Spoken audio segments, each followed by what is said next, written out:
Assalamualaikum warahmatullahi wabarakatuh. Bagaimana kabar hari ini anak-anakku sekalian?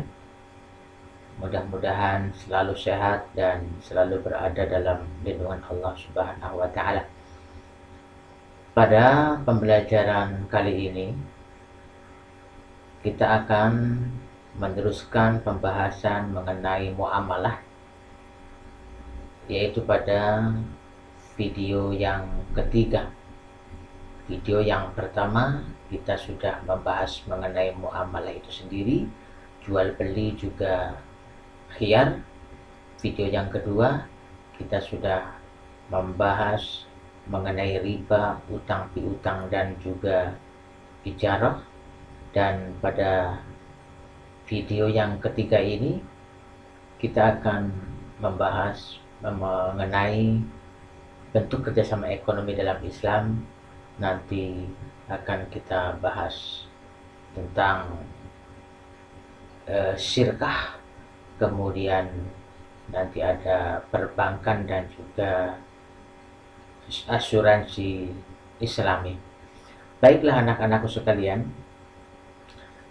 sebelum kita melakukan pembelajaran lebih lanjut agar pembelajaran ini berjalan dengan baik, lancar dan juga diberikan kemudahan di dalam memahami ilmu yang akan kita pelajari, marilah kita berdoa terlebih dahulu dengan membaca basmalah bersama-sama.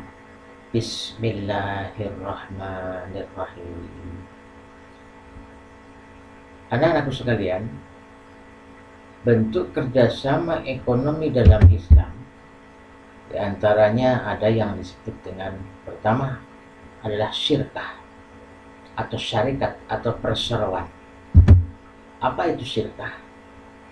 Yaitu persekutuan antara dua orang atau lebih yang bersepakat untuk bekerja sama dalam suatu usaha yang keuntungan atau hasilnya untuk mereka bersama.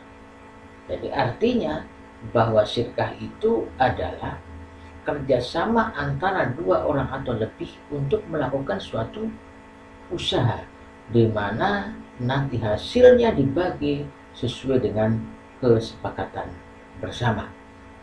Dan syirkah atau persekutuan ini yang sesuai dengan syara adalah untuk kesejahteraan bersama. Dan dengan demikian maka apapun hasilnya, kerugian ya dibagi bersama, keuntungan juga dibagi bersama. Jadi tidak ada salah satu pihak yang rugi, yang pihak yang lain yang untung. Semuanya dirasakan bersama. Dan ini adalah merupakan bentuk daripada ta'awun atau kerjasama yang juga dianjurkan di dalam ajaran Islam, yaitu sesuai dengan surat Al-Maidah ayat 2. Disebutkan di sana, wala ta'awanu 'alal birri wat taqwa wala ta'awanu 'alal ismi wal 'udwan. Dan tolong menolonglah kamu dalam mengerjakan kebajikan dan takwa, dan jangan tolong menolong dalam berbuat dosa dan pelanggaran. Berarti selama kerjasama ini adalah melakukan suatu usaha pekerjaan yang baik, yang tidak bertentangan dengan syariat Islam, maka ini dibolehkan karena salah satu bentuk daripada tolong menolong. Kemudian di dalam melakukan syirkah ada rukun dan syarat-syaratnya, yaitu yang pertama tentunya harus ada kedua orang yang berakad yang melakukan syirkah, yang disebut dengan aqidain, ya. Orang yang melakukan syirkah ini tentunya adalah minimal dua orang atau lebih. Kemudian di samping orang-orang yang bersarikat, yang kedua adanya modal. Nah, di sini orang yang bersarikat ini syaratnya sama dengan yang ada dalam jual beli ataupun yang ada dalam utang piutang. Jadi yang berakal sehat, yang sudah balik dan juga kehendak sendiri, dan kedua ditambah adalah cakap tentunya di dalam melaksanakan suatu usaha tersebut, ya. Kemudian modal. Dalam hal ini modal itu adalah sesuatu yang bisa dikumpulkan, ya. Sesuatu yang bisa dikumpulkan. Ini tentunya dalam hal syirkah harta, ada perkumpulan modal atau disebut dengan maupun alaih. Tidak harus berupa uang, boleh juga berupa barang, yang penting bisa disatukan dan yang penting bisa dinilai. Karena apa? Nilai daripada modal yang dikumpulkan oleh para akidain itulah yang biasanya akan menjadi dasar berapa persentase yang nanti diberikan dari hasil keuntungan tersebut. Kemudian juga ada jenis pekerjaan, jenis usahanya. Ada yang bersyirkah, ada modalnya, tetapi tidak ada usaha atau pekerjaannya, ya tidak bisa berjalan. Dan tentunya pekerjaan ini atau usaha ini adalah syaratnya harus usaha yang baik, usaha yang tidak haram, usaha yang tidak bertentangan dengan syariat. Kemudian yang keempat, adanya akad, adanya syirat ijab kabul. Ijab kabul ini adalah kesepakatan serah terima di antara orang-orang yang bersyarikat tersebut. Akad ini boleh secara lisan, tetapi karena kerjasama ini berjalan dengan membutuhkan waktu yang cukup lama, maka sebaiknya akad atau syarat ini dituliskan dalam bentuk perjanjian. Ini akan lebih mempunyai kekuatan hukum, ya. Kemudian macam-macam syirkah. Yang pertama, ada yang disebut dengan syarikat kerja atau syirkah abdan, yaitu gabungan dua orang atau lebih untuk bekerja sama dalam satu jenis usaha dengan memberikan kontribusi kerja dan pembagian keuntungan dibagi sesuai dengan perjanjian. Jadi dalam syarikat kerja ini, dua orang atau lebih yang berusaha itu, yang bekerja itu, yang dikumpulkan adalah bentuk kontribusi kerja, kontribusi usaha, kontribusi jasa pekerjaan, bukan mengumpulkan modal. Tidak ada perkumpulan modal, ya. Nah, dalam hal ini contohnya umpamanya seperti seorang nelayan, berkumpulah 5 orang nelayan, kemudian mereka bekerjasama untuk mencari ikan ke laut. Dibagi mungkin sesuai dengan keahliannya, bagian-bagiannya tertentu. Ada yang hanya bagian mengumpulkan saja, ada yang bagian menyelam atau memancing dan sebagainya. Tetapi hasilnya dijadikan satu. Setelah itu kemudian dibagi sesuai dengan kesepakatan. Jadi dalam hal ini tidak ada pengumpulan modal, yang ada adalah pengumpulan atau kontribusi kerja jasa dari masing-masing akidain tersebut. Nah, yang kedua disebut dengan syirkah inan atau syarikat harta. Apa itu? Kerjasama dua orang atau lebih yang masing-masing memberikan kontribusi modal. Jadi yang dikumpulkan di sini adalah bidang permodalan, bukan jasa. Untuk usaha yang hasilnya dibagi sesuai dengan kesepakatan.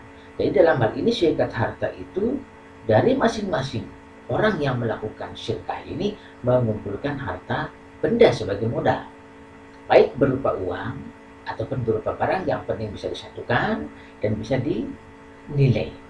Modal awal inilah nanti sesuai dengan kontribusi masing-masing biasanya akan dijadikan sebagai patokan berapa persentase yang akan diberikan kepada masing-masing, ya, dari hasil usahanya tersebut. Usahanya tentunya usaha yang halal. Oke.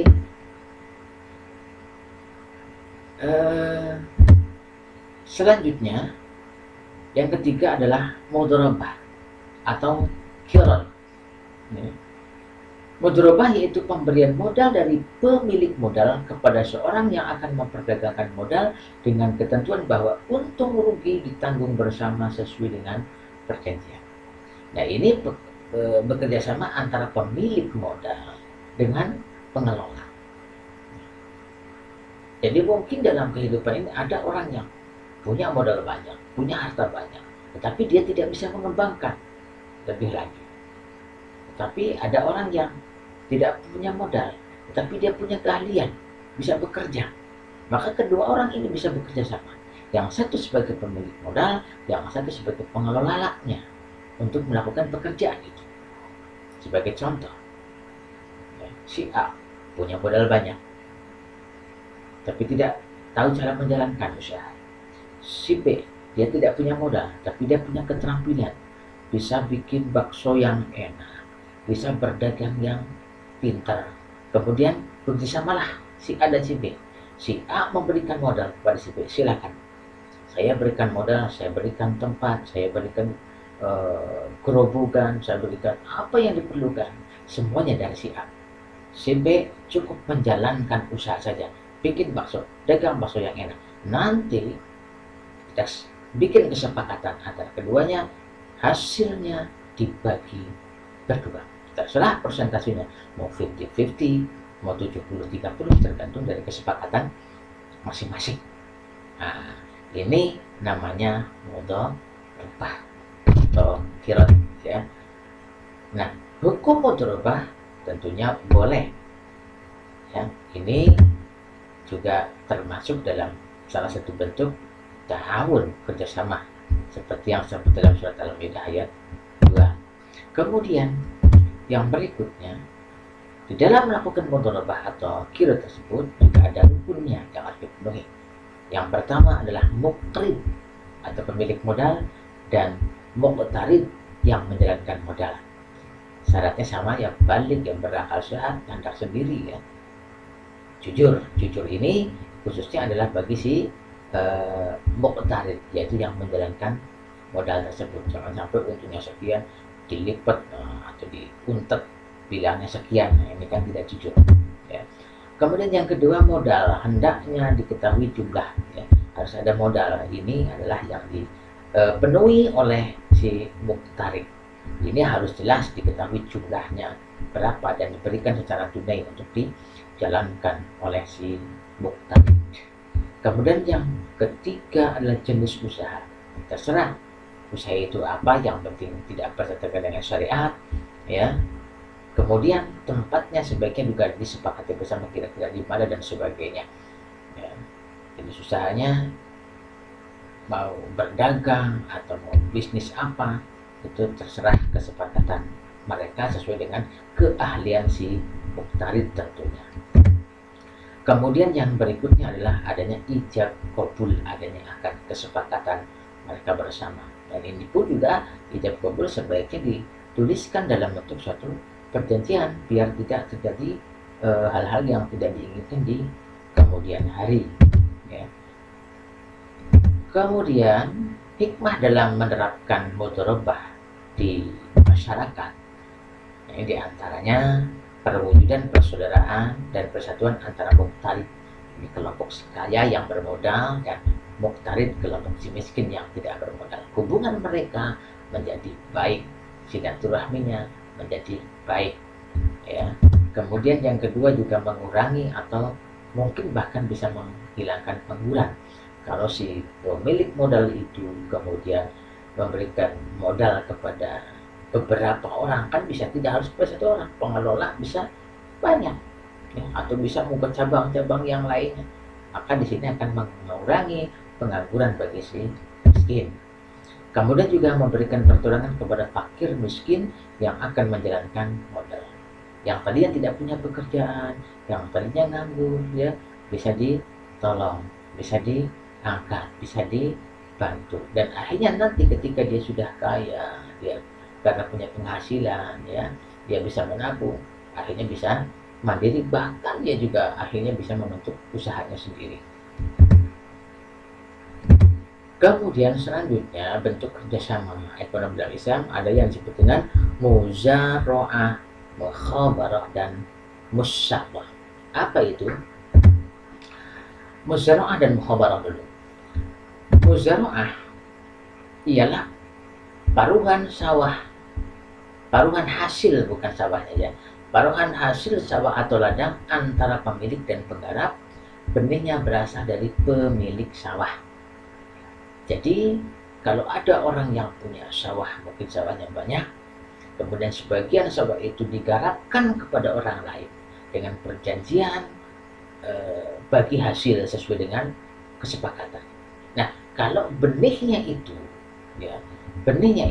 berasal dari si pemilik sawah atau si pemilik ladang, namanya muzara'ah. Tetapi kalau benihnya itu dipenuhi oleh si penggarap, itu namanya mukhabar. Nah, ya, mukhabar itu boleh juga sama. Ini kerjasama dalam bidang pertanian, ya. Kemudian di dalam hal ini muzara'ah dan mukhabarah ini juga termasuk daripada unsur-unsur ta'awun, ya. Yang penting karena ini merupakan unsur kerjasama, unsur saling membantu, saling tolong menolong, ya, maka pelaksanaannya agar bisa berjalan dengan baik, ya harus dihilangkan dari kecurangan, dihilangkan dari pemaksaan. Tentunya ya harus kehendak sendiri juga, ya, sama syarat-syarat daripada pelaksanaan muzara'ah dan mukhabarah dengan kerjasama-kerjasama yang lain bagi si pelaku, ya harus balik berakal, kehendak sendiri itu pasti, ya. Kemudian jujur juga tentunya. Kemudian musyaqqah. Nah, musyaqqah ialah perparuhan hasil kebun antara pemilik dan penggarap. Besar bagian masing-masing sesuai dengan perjanjian pada waktu akad pertama kesepakatannya. Ya. Nah, di sini apa bedanya muzara'ah, mukhabarah dan musyaqqah? Kalau muzara'ah dan mukhabarah itu paruan sawah atau ladang. Kalau musyaqqah paruan kebun, hasil kebun. Apa bedanya kebun dengan sawah atau ladang? Kalau sawah atau ladang itu biasanya adalah tanaman-tanaman yang pendek, yang setelah dipanen memerlukan adanya benih baru. Makanya tadi disebutkan benihnya dari si pemilik ladang atau sawah atau dari si penggarap. Kalau dari si pemilik ladang atau sawah namanya muzara'ah, kalau dari si penggarap namanya mukhabarah, karena perlu adanya benih. Kalau sudah dipanen harus dibenih lagi, seperti padi di sawah, panen kan dibenih lagi, ya. Kalau ladang ya seperti jagung, dipanen kan benih lagi, kacang dipanen dibenih lagi. Nah, jadi tanaman-tanaman yang pendek. Sedangkan musyaqqah itu adalah tanaman-tanaman yang panjang, yang tidak memerlukan setiap panen harus dibenih lagi, ya. Tapi tinggal pengelolaan agar panennya itu bagus. Kebun itu seperti kebun kopi, kebun teh, kebun buah durian, kebun buah mangga dan sebagainya. Dan panen itu kan setiap musim. Tanaman itu jangka waktunya lama, pohonnya jangka waktunya lama.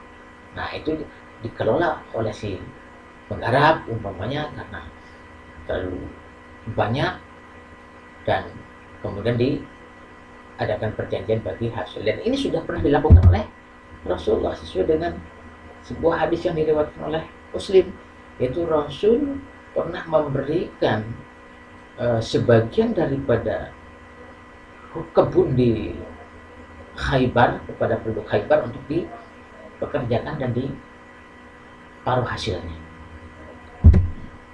Ini seperti disebutkan dalam suatu hadis, "Man ibni Umar radhiyallahu anhuma anna Nabiy sallallahu alaihi wasallam amila ahla khaira bi syartin ma yakhruju minha min samarin aw zar'in."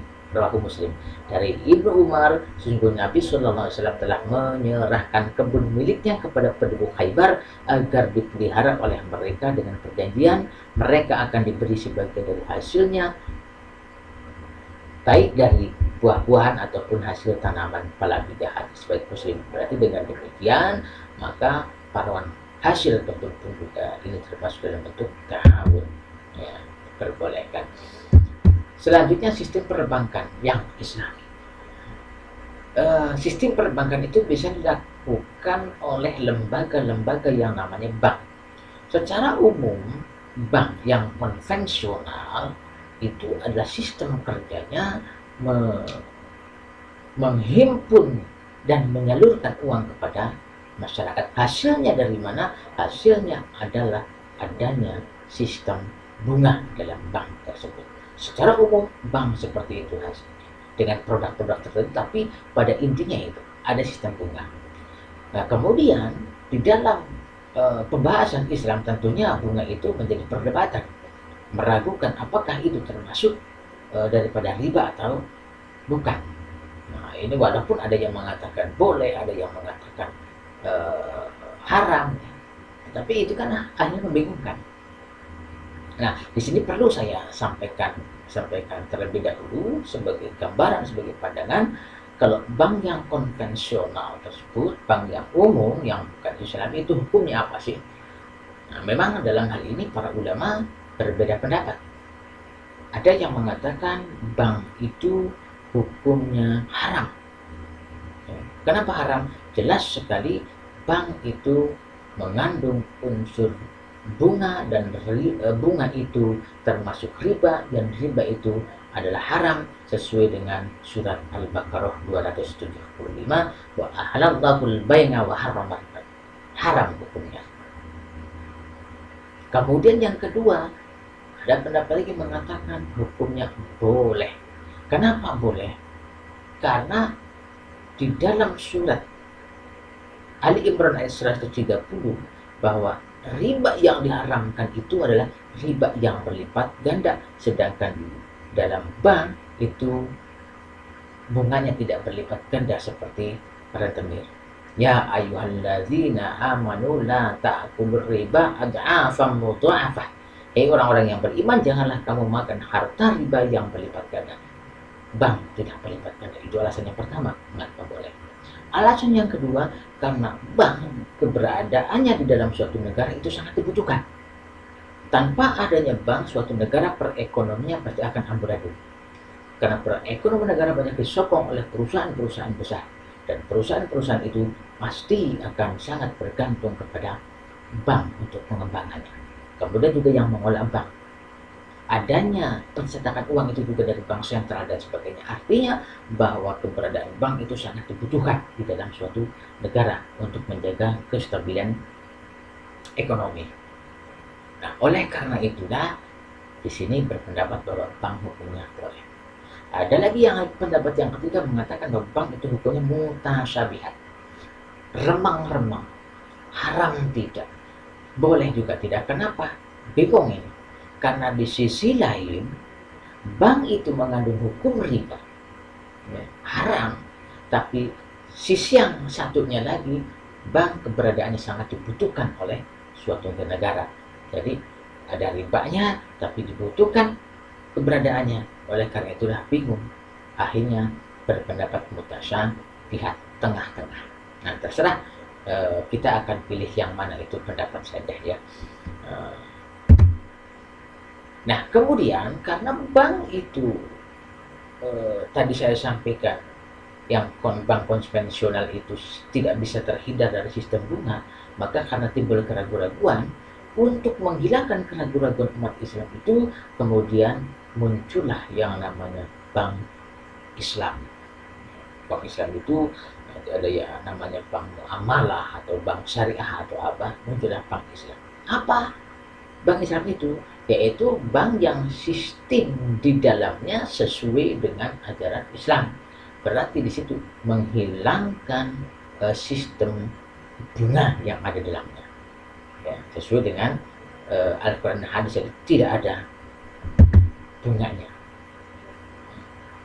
Jadi dengan kata lain, bank Islam adalah lembaga keuangan yang usaha pokoknya memberikan kredit dan jasa-jasa lain dalam lalu lintas pembayaran serta peredaran uang yang pengoperasiannya disesuaikan dengan prinsip-prinsip syariat Islam.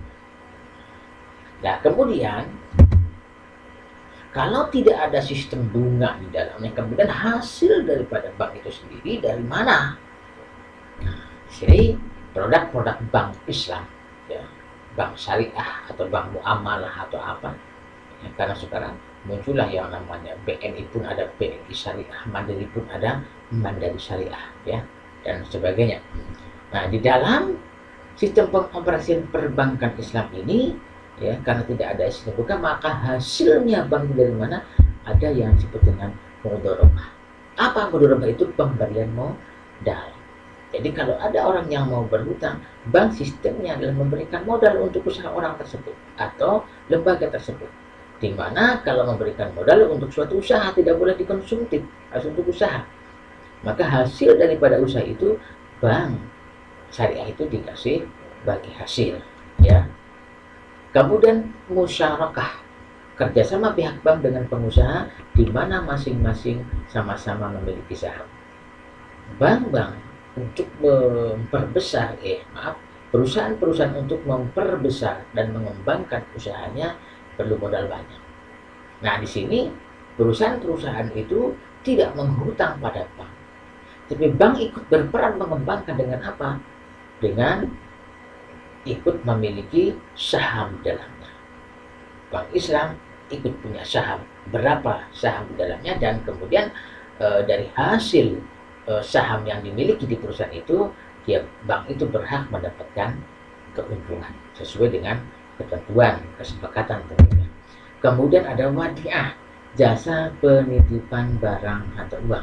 Di sana ada yang menabung berupa barang, berupa emas, berupa uang dan sebagainya. Ada jasa penitipan. Dan bank itu mempunyai hak untuk mengelola barang atau uang yang dititipkan tersebut. Kalau dikelola oleh bank digunakan untuk usaha, maka orang yang menabung, yang menitipkan barang atau uang juga berhak untuk mendapatkan keuntungan, ya, sesuai dengan yang disepakati dalam perjanjian. Kemudian ada qardu hasan, yaitu pembayaran lunak yang diberikan kepada nasabah yang baik dalam keadaan darurat, hanya mengembalikan pokok. Jadi berikan dihutangkan tapi mengembalikan pokok tanpa bunga. Itu biasanya hanya diberikan kepada nasabah-nasabah yang baik dalam keadaan tertentu dan nasabah-nasabah yang mempunyai tabungan yang banyak. Biasanya seperti itu.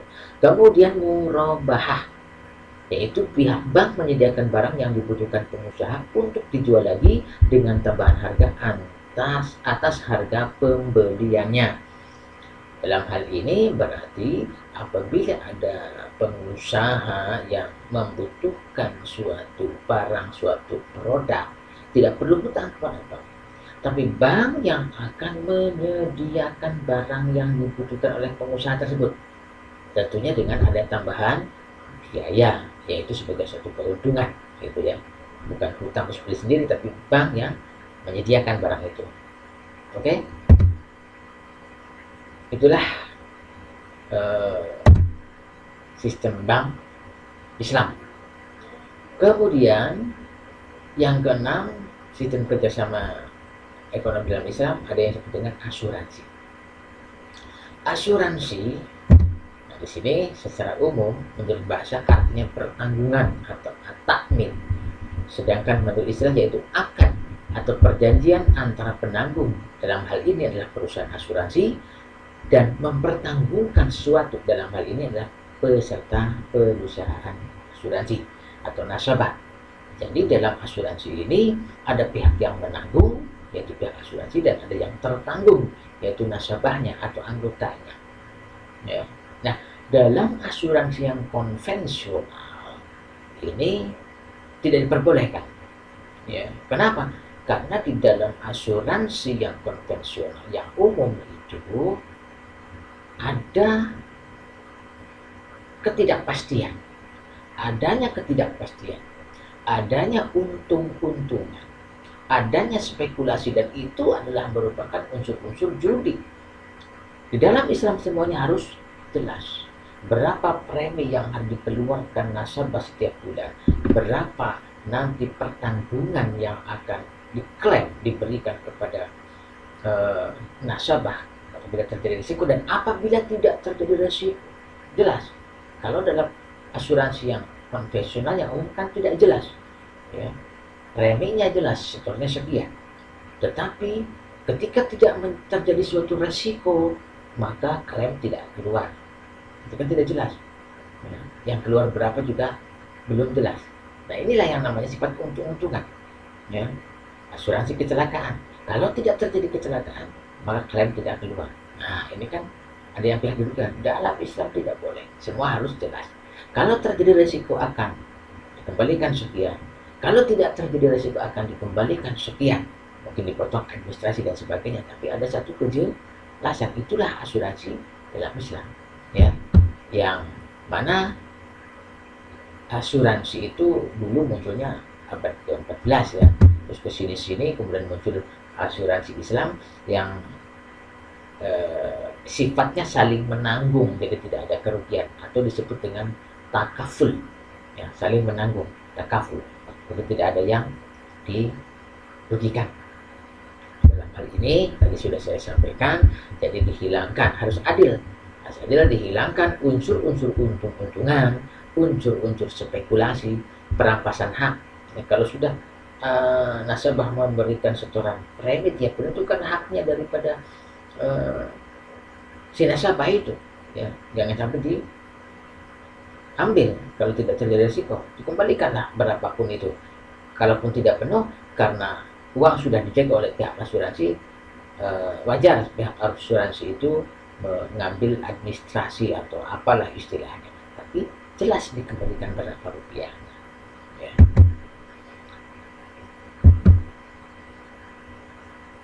Prinsip-prinsip asuransi Islam tentunya prinsipnya adalah ta'awun, saling tolong menolong, ya, tadi saling menanggung, dan ini sesuai dengan surat Al-Maidah ayat 2. Jadi semua kerjasama dalam ekonomi Islam, baik itu syirkah, baik itu perbankan, baik itu asuransi, itu semuanya mempunyai prinsip-prinsip ta'awun. Kalau prinsip-prinsip ta'awun di sini berarti saling menolong, tidak ada yang dirugikan dan berkecimpung dalam suatu usaha yang baik. Baik, itulah yang bisa disampaikan mengenai muamalah terkait dengan bentuk-bentuk kerjasama. Mudah-mudahan ini ada manfaatnya dan bisa kita serap. Selanjutnya, karena tadi sudah kita awali dengan berdoa bersama, baiklah kita tutup juga dalam akhir pembelajaran ini dengan doa bersama pula, yaitu membaca hamdalah bersama-sama. Alhamdulillahirabbil alamin. Wassalamualaikum warahmatullahi wabarakatuh.